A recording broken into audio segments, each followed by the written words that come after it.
Escogimos un tema que tuviera que ver con, bueno, con lo que ha significado para el laboratorio clínico la presencia del COVID-19 en el mundo. Entonces, claramente sabemos que el COVID-19 ha afectado al mundo entero. Son muy pocas las regiones que no han sido afectadas por el COVID-19.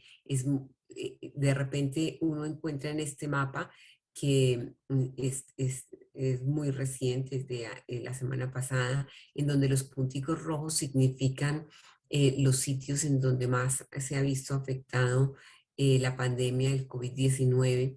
Y entonces aquí en este mapa vemos que, bueno, que prácticamente todo el mundo, podría uno ver que de pronto en Canadá ha sido un poco menos la exposición al COVID-19, pero claramente nos ha afectado a todos. Ahora todos, lo que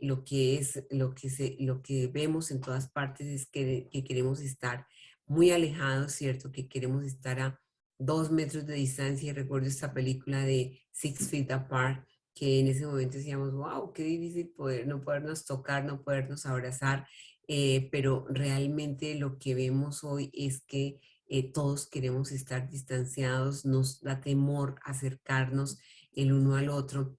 Y en esto, pues obviamente el laboratorio clínico ha tenido una participación importante.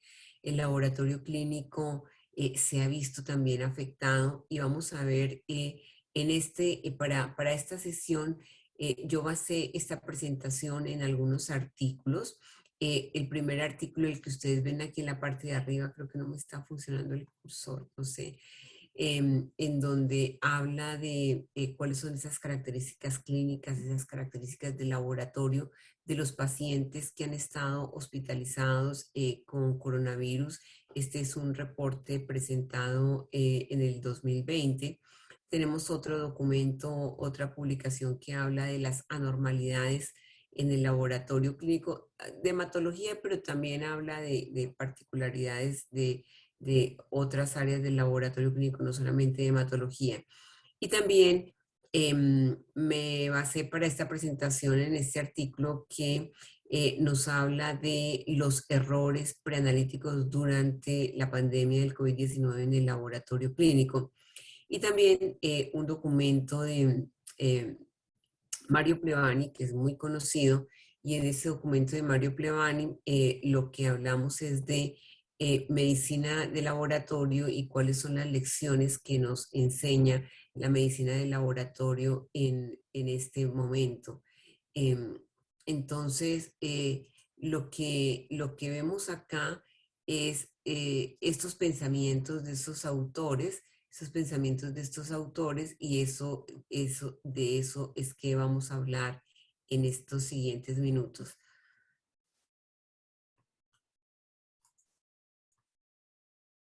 Me volví a salir. Vamos a buscar aquí.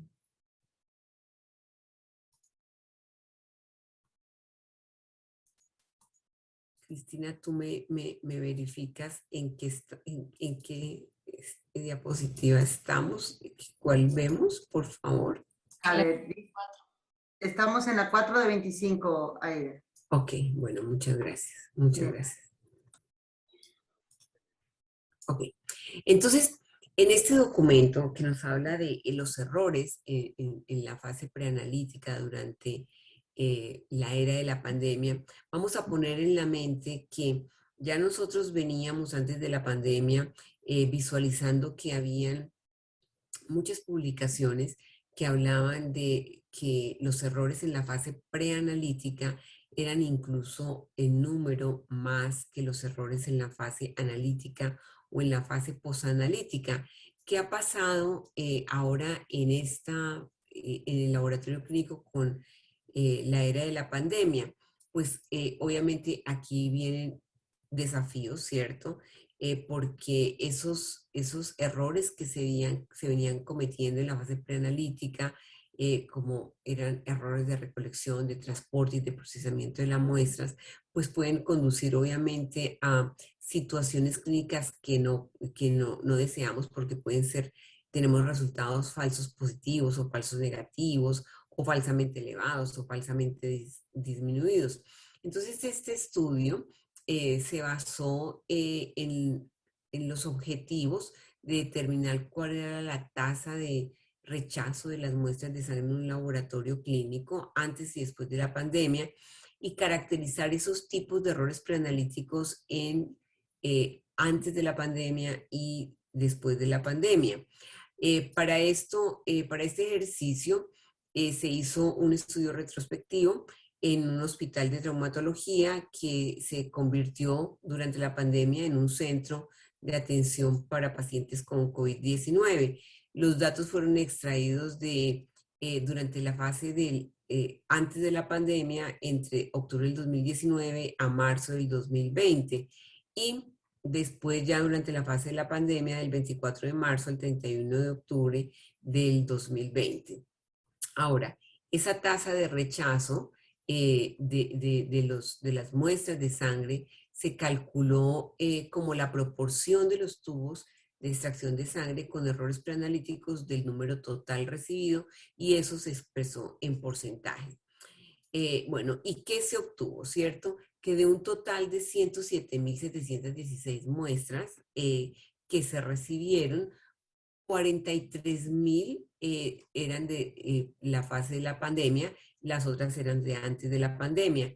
Y lo que se obtuvo en general es que el rechazo de las muestras de sangre durante la pandemia fue significativa más alta que en la fase pre-pandemia. Prácticamente se triplicó el rechazo de las muestras durante la pandemia. Se vio en este estudio que las muestras coaguladas fueron la fuente más común de errores analíticos en ambas fases, tanto antes de la pandemia como durante la pandemia. Hubo un aumento significativo en las muestras etiquetadas incorrectamente, y las muestras con volumen insuficiente también se incrementaron. Una disminución en la proporción de las muestras con inadecuada proporción muestra anticoagulante y muestras hemolizadas. Entonces, la conclusión de este estudio es que en la pandemia los errores preanalíticos y los índices de rechazo de muestras de sangre en el laboratorio se incrementaron, y que, bueno, eso se pudo dar de repente por situaciones como cambio de la logística. Entonces, ¿a qué nos lleva las conclusiones de este estudio? A mirar que, pues sí, que en efecto durante la pandemia cambiaron muchas cosas, y parte de esas cosas que cambiaron pueden ser definitivamente el desorden, la falta de control, la falta de estandarización de las muestras, que entonces ya obviamente durante la pandemia pues se incrementan, y eso conlleva a que los errores preanalíticos en el laboratorio clínico se tripliquen. Aquí, en este cuadro, podemos ver un poco con más detalle qué sucedió con estas muestras. Entonces, durante la fase de antes de la pandemia, se tuvieron 64.320 muestras, y durante la fase de la pandemia se tuvo 43.396.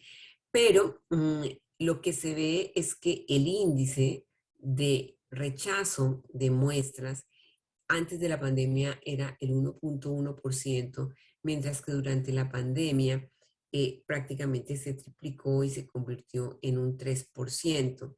Entonces, lo que se puede ver es que estos errores que se estaban cometiendo, que ya venían, ¿cierto?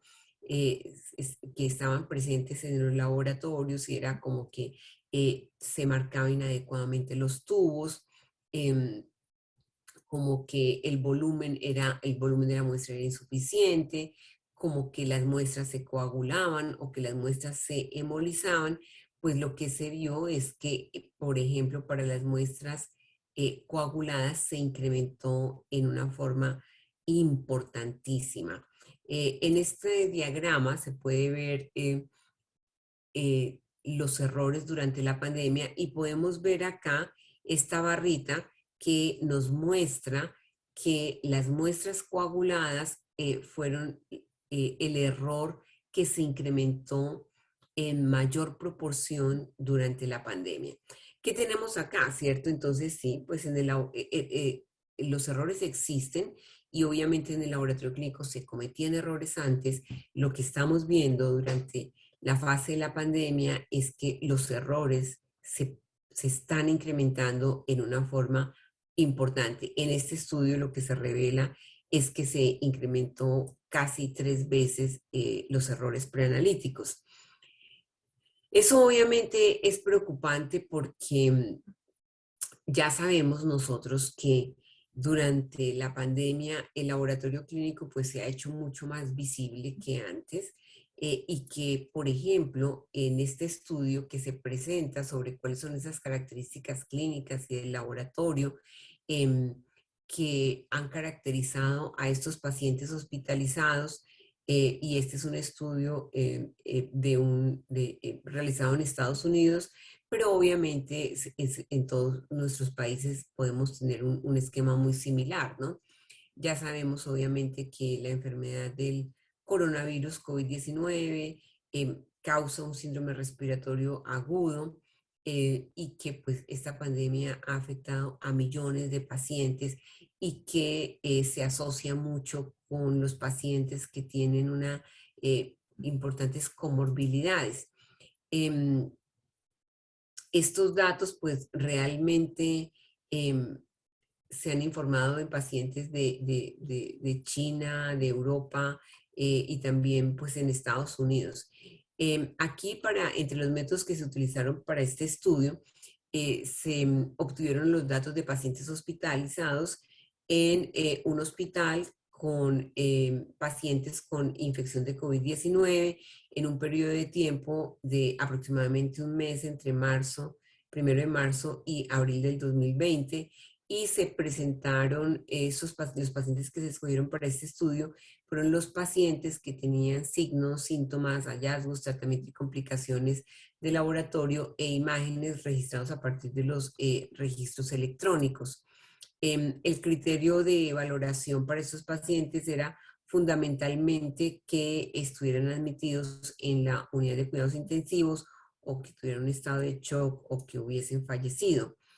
En este estudio, entonces, se encontró que de 43 pacientes evaluados en la sala de emergencia, 16 ingresaron con infección de COVID-19, la media de edad fue de 65 años y el 75% eran varones. Los síntomas que presentaron en forma común estos pacientes es la mayoría, el 94% fiebre, tos el 88%, disnea el 81%, pérdida del olfato solo el 19% y algunos también pérdida de el gusto.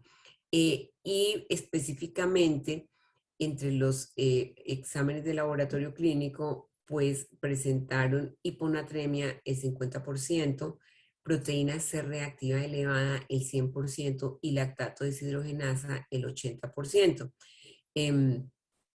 Lo que vemos también es que tuvieron una característica de insuficiencia renal, lesión del miocardio, elevación de las aminotransferasas en importantes porcentajes respectivamente, como los podemos ver acá. En este cuadro, en esta tabla, podemos ver que siendo estos los rangos normales, en donde se vio una mayor afectación fue en el sodio, por ejemplo, que decíamos que siendo este el rango normal, los pacientes estudiados oscilaron sus valores entre 130 y 143, se observaba la hiponatremia que habla el documento. Lactato deshidrogenasa elevada en la mayoría de los pacientes, proteína C reactiva también elevada en la mayoría de los pacientes.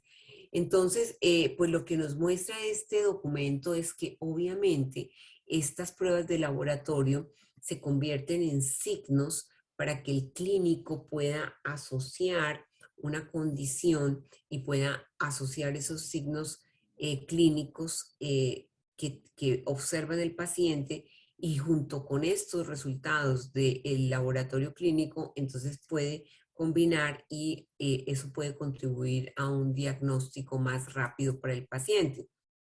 Ahora, entre adicionales, obviamente estamos hablando adicionales de todas las pruebas COVID-19, otras pruebas de laboratorio que han sido afectadas y se mostró en otro estudio, este ya es en este estudio, un estudio diferente, se habla de que las pruebas que tuvieron mayores anormalidades fueron los marcadores de daño de tejido, como por ejemplo elevados niveles de lactato deshidrogenasa, de ALT, de troponina, de creatinina. Otros de las pruebas de laboratorio que estuvieron afectadas fueron los marcadores de una reacción en fase aguda como proteína C reactiva, como velocidad de retrosedimentación, como fibrinógeno, procalcitonina, la cuenta de glóbulos blancos y el factor 8 y el factor de von Willebrand. Entre los cambios, por ejemplo, las pruebas de coagulación que se han observado está niveles altos de dímero D, prolongados PT, a veces prolongados o más cortos a PTT, disminución de las plaquetas, disminución de la actividad de la antitrombina. Son parte de los hallazgos que nosotros hemos podido leer en la literatura que se presentan en los pacientes. Entonces, esto con el objetivo de que veamos que definitivamente adicionales a todas las pruebas COVID-19, de PCR o de antígeno o de eh, anticuerpos IgG o IgM contra el COVID-19, pues el laboratorio definitivamente gana mucho protagonismo durante la era de la pandemia. Entonces, este es uno de los aspectos que destaca alguno de los autores de estos documentos y dice, definitivamente el laboratorio en la era del COVID-19 ha ganado visibilidad para el mundo entero. Ahora es visible que se requieren pruebas de laboratorio. Desde que el director de la Organización Mundial de la Salud, Tedros Adhanom, decía, el mensaje era pruebas, pruebas, pruebas, pruebas, pruebas, pues definitivamente se hizo muy visible el laboratorio clínico. El mundo entero reconoce ahora qué es el SARS-CoV-2 y sabe que puede ser detectado a través de una prueba de laboratorio clínico, ya sea una muestra de sangre o sea un hisopado nasofaríngeo o en saliva, ¿cierto? Pero obviamente que el laboratorio clínico en la era del COVID-19 se ha hecho absolutamente más visible. Ahora, adicional pues a este seguimiento de las pruebas que se tienen, pues está todo adicional, como decía, adicional a las pruebas em, de antígeno o a las pruebas de PCR o a las pruebas en saliva, pues tenemos una versatilidad enorme de pruebas para COVID-19 en el mercado y obviamente todas estas se están haciendo en los laboratorios clínicos. Entonces, una de las características que podemos hablar del laboratorio clínico en la era de la pandemia es definitivamente que el laboratorio ha ganado mucha visibilidad. Y el mensaje es que así como para algunas áreas, obviamente el COVID-19 puede haber afectado algunas áreas en forma negativa y obviamente tiene un efecto para toda la población del mundo, pues definitivamente para el laboratorio clínico, el hecho de que el COVID-19 nos haya hecho tan visibles es también una oportunidad para que el laboratorio clínico sea visible y se reconozca su importancia en toda la comunidad en general. Ahora, otro de los aspectos que se tienen muy en cuenta durante el laboratorio clínico en la era de la pandemia es rapidez. Si antes era importante que las pruebas fueran rápidas, que se entregaran en forma rápida, ahora definitivamente pues es mucho más importante porque obviamente que un retraso en una prueba puede afectar negativamente los resultados del paciente en la medida en que no se genera la indicación de aislamiento. Durante el inicio de la pandemia tuvimos muchas situaciones en donde las pruebas, los resultados de las pruebas se demoraban a veces 20 días, 30 días, no sé si en todos los países, pero particularmente en Colombia lo vivimos, ¿cierto? Que se hacía, se llamaba, había tanta congestión que llamar para solicitar la prueba era demorado, la llegada para tomar la muestra también era demorada y después el resultado también se demoraba. Esto obviamente tenía un impacto y sigue teniendo un impacto muy grande porque un resultado que se retrasa, pues retrasa también una decisión de aislamiento y obviamente eh, con, se genera la continuidad de la propagación del virus. Entonces, pues definitivamente afecta mucho. Ahora, lo que se ha identificado es que durante la pandemia la detección eficaz del COVID-19 depende enormemente de la frecuencia y de la velocidad de los resultados de los informes del laboratorio clínico. Nunca antes la rapidez del laboratorio clínico había sido puesta con tanta visibilidad en el mundo entero. Una demora de un resultado en esta era de la pandemia, pues definitivamente se percibía muchísimo más. Entonces, aquí importante es entender que con la rapidez también se presentaron algunas situaciones como falsos negativos y en algunas de las publicaciones, por ejemplo, se reconoce que de cada 5 resultados positivos que se entregaban, de cada 5 resultados positivos, uno resultaba siendo un falso negativo. Es decir, que realmente en esa rapidez también hubo falsos negativos que obviamente implicaban un impacto grande porque el paciente no se aísla cuando tiene un falso negativo y sigue propagando el virus. Entonces acá, pues definitivamente el mensaje acá es que pues hay que ser muy cuidadoso de que la rapidez, que por la rapidez no vayamos a entregar resultados falsos negativos. Acá, obviamente, esto lo vio el mundo entero cuando en lugar de obtener aprobaciones FDA, la FDA entregó aprobaciones de emergencia. En febrero del 2020 se autorizaron sin cumplir todos los rigores muchísimas pruebas como para que fueran utilizadas por la rapidez y la urgencia. Entonces, aquí lo importante es que el laboratorio clínico retome la importancia de la velocidad, sí, de la rapidez de entregar el resultado, pero que no pierda de la importancia de la precisión y de la exactitud también. Un aspecto de rapidez en la pandemia está relacionado también con las publicaciones, ¿no?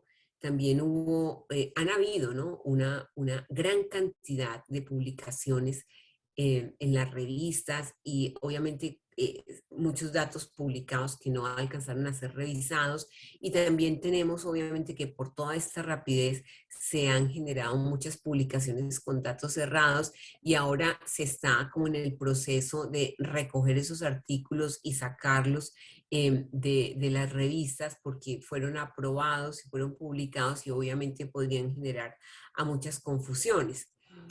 Ahora, importante aquí resaltar que la velocidad no debe comprometer la calidad y que en el laboratorio debemos estar comprometidos con cuidar la calidad, aumentar la velocidad cuidando la calidad. y que precisión, confiabilidad y rapidez deben ser un todo y deben estar siempre en conjunto. Con respecto a la exactitud, hay algunos aspectos preanalíticos que sabemos que afectan la exactitud de las pruebas. Sabemos que un mal entrenamiento en la técnica de la toma de la muestra por el hisopado nasofaríngeo pues puede producir falsos resultados. Asegurar y monitorear la calidad en todas las fases de las pruebas es muy importante, pero en la era de la pandemia, en el COVID-19 y para las pruebas del COVID-19, obviamente la fase preanalítica se convierte en muy relevante porque si se hace una mala toma de la muestra, pues eso puede conducir a un falso negativo que va a afectar obviamente la propagación del virus. Procesar y medir resultados clínicos y económicos para proporcionar evidencia de la efectividad de los servicios del laboratorio. El laboratorio obviamente tiene que estar comprometido con producir resultados económicos que permitan realmente masificar las pruebas, como los que se ha estado dando en el mundo entero. Otro de los aspectos que hay que analizar del laboratorio clínico en la era de la pandemia es la multiplicidad. Con la multiplicidad, uno de estos autores se refiere a que, bueno, para antígeno, para el COVID-19 hay múltiples tipos de test, ¿no? Entonces, que hay, sí, hisopados nasofaringios, pero también hay hisopados bucales.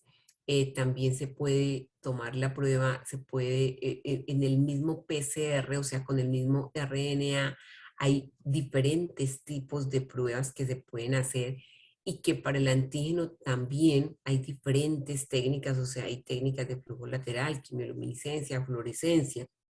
En saliva también se puede hacer por PCR, por quimioluminiscencia, también se puede hacer por el aliento y también se puede hacer en sangre. Entonces tenemos que la multiplicidad que se ha visto para una prueba en el laboratorio clínico que impacta la pandemia por el COVID-19, pues es enorme. Aquí realmente se ha visto numerosas técnicas que se han implementado en el laboratorio clínico para poder dar respuesta al seguimiento de esta pandemia. Ahora, importante que el laboratorio clínico no pierda de vista que todas estas tecnologías que prometes dar soluciones deben ser validadas y deben ser verificadas de acuerdo a unos parámetros establecidos que permitan realmente dar respuesta a las necesidades del paciente y que es importante integrar diferentes enfoques de diagnóstico en forma clara, ¿cierto? Y confiable para que la información realmente sea adecuada y se pueda generar el tratamiento adecuado para el paciente. Eh, También otro aspecto que se habla del laboratorio clínico en la área de la pandemia es que las pruebas tienen que ser más ligeras. Por ejemplo, obviamente, eh, la muestra que más ha sido popularizada son los hisopados nasofaringios, eh, pero también es verdad que esas pruebas realmente requieren mayor entrenamiento y que esas pruebas realmente han causado muchas situaciones preanalíticas incómodas, como que hacen sangrar al paciente y que es bastante incómoda. Entonces, el laboratorio clínico también tiene la necesidad de generar estrategias de muestreo con métodos no invasivos y que sean indoloros y menos molestos para el paciente. Y la idea y el reto que se tienen los manufacturadores acá es que la recolección de las muestras sea lo más sencilla posible y que obviamente eso implica que el laboratorio cambie sus procesos, su organización, de acuerdo a un enfoque centrado en el paciente. O sea, es para el paciente y es el paciente el que debe ser cuidado y debe buscarse la comodidad para el paciente. Otro de los aspectos del laboratorio clínico durante la era de la pandemia es la consistencia, ¿cierto? A esto se refiere que si bien las pruebas son importantes y muy importantes para mitigar la propagación del virus, es necesario hacer cada vez mejores pruebas. Es decir, que esas pruebas se tienen que verificar y validar cuidadosamente, porque obviamente corremos el riesgo de que hay muchas pruebas en el mercado que no alcanzaron a ser aprobadas, que fueron sacadas al mercado en estados de emergencia y que de repente en el afán no se han verificado, no se han validado y pueden estar causando falsos positivos o falsos negativos que van a afectar el diagnóstico adecuado del paciente y obviamente podrían contribuir negativamente a la propagación del virus. Es necesario establecer estándares más estrictos en las pruebas del laboratorio, eh, aún en tiempos de emergencia. Eh, por ejemplo, incluyendo la adopción obligatoria de sistemas de control de calidad interno o participación en programas de control de calidad externo. En muchas partes del mundo, las pruebas se están haciendo sin que se exija un control de calidad interno y sin que se exija un control de calidad externo. Los gobiernos no han regulado todavía que estas pruebas del COVID-19 tengan un control de calidad exigente, ni un control de calidad ni interno ni externo, y eso obviamente pone en riesgo la confiabilidad de los datos del laboratorio clínico. Entonces, en conclusión y para terminar, el mensaje aquí es que el laboratorio clínico en la era del COVID-19 debe salir de su concha, de su silo, y evitar el aislamiento. Sí, en la era del aislamiento, en la era de la pandemia y del aislamiento, el mensaje para el laboratorio clínico es que el laboratorio no se puede aislar, sino que tiene que integrar esas pruebas de laboratorio clínico con los médicos en las vías que hagan una prevención eficaz de enfermedades y proporcionen diagnósticos adecuados. Hay que integrarse con el área de radiología y mirar cómo se integran los resultados del laboratorio clínico con los resultados de una placa de tórax y de los hallazgos por parte del clínico, porque finalmente, y ya para concluir, el objetivo final es la efectividad y no solo la eficiencia, es decir, hacer bien las cosas correctas, y no solo hacer bien las cosas porque sí, sino que hay que lograr integrar y que la pieza y el resultado del laboratorio clínico realmente encaje muy bien en todo un engranaje para poder hacer el diagnóstico adecuado del paciente. Pues muchas gracias a Joana, muchas gracias a J Eventos.